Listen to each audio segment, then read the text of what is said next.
All right. Hope you all are doing well. Welcome to video number 4 on With Hot Lead and Cold Steel. Let's learn to play together. My little video series I'm doing here. In this quick video, or hopefully quick, we're going to look at artillery, cavalry, and just a quick dash of the advanced rules, but probably not too much of that. Just kind of mention them. Just so that you know they exist. I don't think I'm going to play with all of the advanced rules. Sorry, I'm playing with the camera. But yeah, it's good to know because it just adds a bit more flavor. I'm definitely going to start off with the basic rules and then work my way up from there. The big things to know with artillery, battery down here, a Union battery down here on the left, in the center of your screen. They exist in two different formations. One is basically limbered and unlimbered, and then cavalry. We'll show you that. Of course, you never really knows what cavalry looks like. They exist in a couple different metamorphoses. One, when they're mounted, or two, they're dismounted. And then while they're mounted, they're either going to be in column or line. And then dismounted, they're always going to be as a kind of an extended line that we saw. And then dismounted, as we saw in Brigade Fire and Fury, they're going to be an extended line. And then there's in the stat lines that we'll show you really quickly. You'll see that the cavalry has they'll have like slashes and dashes the different lines. For large cavalry mounted, large cavalry regiment dismounted, then mounted and dismounted as they go down in size, as they take casualties and their unit coherency goes down. Both artillery and cavalry follow the same rules as infantry for orders phase, and then if they move, there's limitations on can they fire, and then they can also pivot regarding artillery, and there's modifiers for that, and we'll get into that in a second. All right, so we'll start off with artillery and work our way around. That's just like a brief synopsis. The big thing with artillery is there is the artillery phase, which happens before the movement phase. If you want to do like a pre-bombardment, you can fire here, but you can't fire in both phases. Let's say this gun here decides to fire across at their counterparts. Let's see if I can do this the right direction. Up there on the hill is the Confederate artillery. Let's say they were in their arc. If the Confederates hadn't fired in this phase, they could immediately return fire and counter battery. So that's good to know. Artillery follows the same procedure as infantry and cavalry. They receive orders in the order phase and move in the movement phase. Artillery batteries have two movement stats. The first is when limbered, and the second is when the battery is deployed. So you'll see here, 14 inches limbered, 6 inches they can move when unlimbered. That's manhandling it and stuff like that. Types of move orders for artillery are move manhandled, move limbered, unlimber, limber, and turn once deployed. That's kind of pivoting. They have the same artillery order table. 1 move is a 4+, 2 moves is a 5+, 3 moves is a 6+. Moving artillery, they suffer the same penalties as infantry and cavalry. And they also get a 4-inch bonus to each move when they're on the road, unlimbered, I believe. Yeah, for both, actually. I'll take that back. So, not a bad idea to have them sitting on the roads. In addition, batteries, whether limbered or unlimbered, may not cross stone walls or rocky terrain. Wooden fences may be taken down in order to cross. A limbered or unlimbered battery within 1 inch of a wooden fence may use one of its moves to create a gap for the gun to move through. So that's the guys running out there and breaking it down so they can cross over. Regarding moving and shooting for artillery, batteries may not fire once they have moved, with two exceptions. Unlimbered batteries may fire after they have turned up to a maximum of 45 degrees. And batteries that fire in the artillery phase may be given move orders. This represents the batteries firing at the enemy before being moved to a better or safer position. So I guess in the artillery phase, you want to move and scoot, you can do that. I'm not going to have a horse artillery, but there are some mentions of that. Moving through artillery, they took up a lot of space, so units can pass through them without any issues. They do it half speed, sorry. And then they go back to full speed once they've cleared the battery. All right, so shooting with artillery. There's 3 types of artillery, or is there 4 types actually? Solid shot, case shot, shell, and canister. I always think canister is a different, but yeah, there's 4 different ammunition types in this game. Each type of artillery has its, or each type of ammunition has its own pros and cons. And they also, which I think is kind of cool, they also have different pros and cons depending if you're firing from a smoothbore artillery piece or a rifled artillery piece, which is kind of cool. Also, howitzers have different effects if you have howitzers. And you are able to do mixed batteries. Batteries are usually represented by 2 guns. And then you can have, more for bigger, if you want to have ridiculously, I think that sometimes they had 4, but I'm going to use 2 guns to basically represent my stuff. Large batteries would have, I guess, 3 or 4, depending on what you want to do. But you can't have one gun being, let's say, a Parrott gun, which is a rifled artillery piece, or an ordnance rifle, and then you could have a howitzer mixed in, or a smoothbore Napoleon. So that is an option. Artillery to hit modifiers, we're just going to read over that. Canister is +3 to hit. Rifled gun returning fire versus artillery is +1. Case shot or shell against a moving target is a -1. Long range is a -1. Turn or manhandled battery, that turn is -1. Shooting at troops in field works, except for howitzers. So there's your howitzer bonus, is -2. Because the howitzer has that high trajectory and then landing on top of them. Ranges, I don't expect you to memorize this. This is not a test. But rifled artillery, maximum range is 80 inches, which is awesome. Medium range is 40. Short range is 8. Of course, short range is going to be your canister shooting. Smoothbore is 60 inches. Medium range is 30. Short range is 8. And a howitzer is 32 inches for maximum, 16 and 8.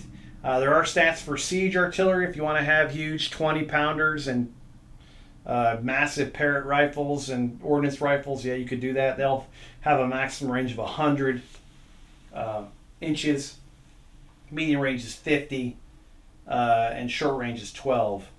A line of sight for batteries, they may fire only through their front arc. And batteries may fire through gaps in lines of friendly troops that are at least 12 inches wide. You can fire from hilltops overhead, but the target, artillery may pick any viable target within firing from hilltops as long as the chosen target is within range and line of sight. The target does not have to be the closest target to the battery. This allows players to fire at more formations that are farther away. A battery on a hill may fire over intervening troops to target enemy troops beyond the front line, which is kind of cool. Because of the powerful nature of artillery, no shooting penalties are incurred when firing at troops in either soft or hard cover. But there is for the fortified stuff. You're dug in if you're shooting at guys in field works or a fort. And here's the final thing. Just because these guns were not laser guided weapons, or like JDAMs, Artillery may not fire at targets that are within 12 inches of friendly troops. It just was too dangerous. So if you got someone within 12 inches, you're not picking off anybody, depending even if you can see them. Okay. Now it breaks down. This is going to be an ammunition. On page 48, it gets into different ammunition types. And I might take a moment here before. All right, we'll start off with the oldest and oldie but goodie. It's solid shot. All right, so this is one ammunition type that is definitely affected by if it's fired out of a smoothbore or rifled. I have a rifle that does 1 damage per hit, but if it's counter battery, it's -2 damage per hit. Is that 2 damage per hit? Sorry, 2 damage per hit. So it's really good against that. If it wrecks artillery. Smoothbore is 1 damage per hit, plus there's bounce. So that's kind of cool. The rifle will just kind of spin and stick into the dirt, where the smoothbores will just blast and it'll just kind of bounce along. And there's more discussion on that as we get into that. And then counter battery does 2 damage per hit. Howitzers are not allowed to fire solid shot. And then everybody knows a cast iron solid spherical shot fired by smoothbore guns could bounce along the ground towards enemy, destroying everything in its path. To fire, measure where the target is in range. Consult the shoot value and apply modifiers. Roll to hit. Each hit that causes damage on a target unit bounces and downrange to cause further damage to other units. Each miss is considered to have buried itself in the ground. So a successful hit bounces 10 inches farther. If the range is enough to allow, so if you're still in range, allow to shoot another, so another unit within 10 inches, you could hit them. And then you're on a 6+, it causes damage and it bounces another 1d 10 inches. So these can just keep on trucking. I'm not sure if you can go beyond the maximum range. It doesn't mention you couldn't, so I don't know. That's pretty cool. There's a chance to hit, so I guess I would just follow the rules. If there's a maximum effective range, but it can just keep on bouncing if you got troops that are out there. So if you get some enfilading fire, you could really rock the hell out of somebody. Rifled guns, due to the nature of the projectile, when a battery of rifled gun fires solid shot at infantry or cavalry, the bounce rule did not apply. And then counter battery fire, solid shot was what it's made for. All right, going on to case shot. Case shot is shrapnel. Hollow tube filled with musket balls. It was time fused and meant to explode over enemy troops. It was quite difficult for gunners to fire effectively and was only used against stationary target. Case shot suffers a -1 to hit at targets that have moved in the previous turn. So there you go. We'll have to keep track of that. That's going to be fun. I'll bet I'm going to housekeepingly screw that up.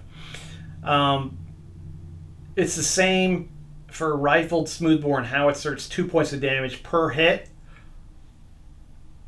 So that's kind of cool, but it's a -1 to hit somebody. Shell was much like case shot. It was a hollow projectile, but in the case was filled with black powder, so it explode. Was time fused. Once again, -1 to hit. The bonus of this one is only does 1 damage per hit, but it was terrifying for troops, so they have to take a morale test whenever they're hit by this bad boy. For each unit that suffers, receive a -1 penalty for your morale test. Okay. And then canister, getting that close range, it's blasto time. A round of canister consisted of a tin cylinder filled with pieces of metal debris or round balls.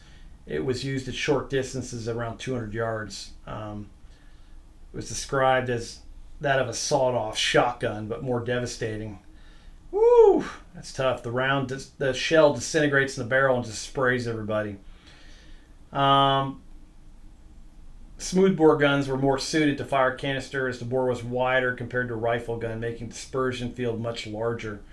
When firing canister from a smoothbore gun or howitzer, each result of 8+ causes 3 points of damage instead of 1, and an immediate morale test with a -2 penalty. When firing canister from a rifled gun, each result of 8 plus causes 2 points of damage instead of 1, and immediate morale test of -1. So definitely depends if you're firing smoothbore or not. And then I mentioned the returning fire. If you haven't fired in the turn that you're getting blasted and you want to return fire, go for it. And that's basically the gist of, and it goes on to some heavy and siege artillery, but you know, I'm not going to have those, so at least not in this scale. So we might deal with that later. But yeah, you never know. But we'll cross that bridge when we get there. All right, so cavalry was not used as it was in the Napoleonic Wars, where, there they are. Hi, cavalry. Sorry about the bounce. So you don't have these mass. You had some cavalry charges, but not as, of course, as many. Mostly for scouting and then dismounting and firing. Most of the good cavalry officers early in the war ended up being Confederate guys. So when they left, the Union cavalry was kind of in shambles for the first couple of years. You have stats, as I mentioned earlier, of mounted and dismounted. They'll 16 inches move while mounted and 10 will not. And then the shooting, of course, is massively taken away from, look at 3 shots when they're mounted at 6 plus, and then when they're dismounted, it'll be 6 shots at 6 plus, and then it flips opposite. The melee is a lot more potent when you're mounted and then it cuts in half. So you get that flip flop. You can, if you want to go charging and hand to hand, stay mounted. If you want to shoot, dismount. If your unit's sliced and diced down to a smaller unit coherency, dismounted and you remount, you're going to be that same size. You don't magically get your troops back. So definitely have to keep track of that. As I mentioned, cavalry was either mounted or dismounted, or was in column or line when mounted, and then extended line when it's dismounted. Now the weaponry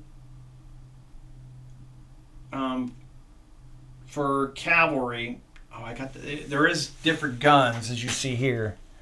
You have the breech loading carbines, and you have the cavalry carbines. Smaller range. I think I missed this when I was doing my army stats. I'm going to have to change this real quick, because that's kind of cool.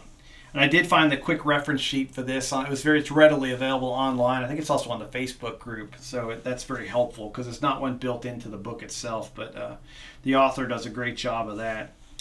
So I'm going to probably, there is rules in this, as I said, for repeating rifles. I'm going to stay away from those at first too, because that's kind of nutso. I'll probably just stick with everyone having cavalry carbines at first, and then if I actually get comfortable with the rules, we'll go on with that.